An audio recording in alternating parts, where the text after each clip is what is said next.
qoldi. Tavba, gaplashib turishini qara. O'zi yo'lingni zo'rg'a topib yurasan-ku, yana nozlanib gapirishga balo bormi? Ertaga shaxsan dadamning o'zi sizlar uchun tug'ilgan kunim sharafiga ziyofat tashkillashtiryapti. Hammangizni taklif qilaman. Dadamning shaxsan o'zi. Qo'ysang-chi, shuncha ish turgandami? Xursand bo'lma, bazmda sendaqalar uchun joy yo'q.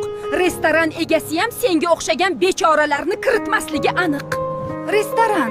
Shunday qasrday uying turganda nima uchun restoranda qilasan? Seni tug'ilgan kun bazmini har yili uyida katta qilib nishonlaydi deb eshitgan edim.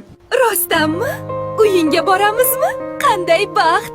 Zo'r-ku. Menga hovlidagi bazmlar juda yoqadi. Dadam aytganimni qiladi deganding-ku. Menimcha yo'q demaydi. Albatta bo'ladi. Dadam doim ko'nglimga qaragan. Ertaga hammani kutaman. Endi nima qilaman? Nimalar deb qo'ydim. Bugun juda ham charchadim. O'zi ham butun uyni yig'ishtirib chiqdik.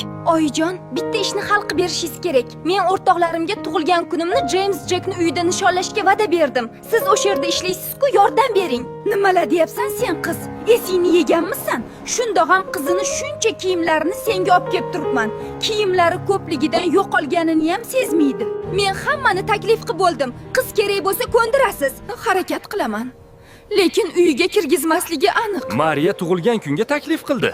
Birga borishga nima deysiz? Zo'r-ku. Lekin men bilmayman. Unga meni borishim sira yoqmaydi.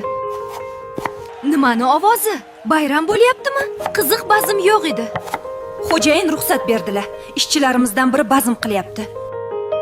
Uylaring o'ylaganimdan ham hashamatli ekan. Buncha baxtli qizsan-a? Bu hali hammasi emas. Kichkinagina bazm-ku.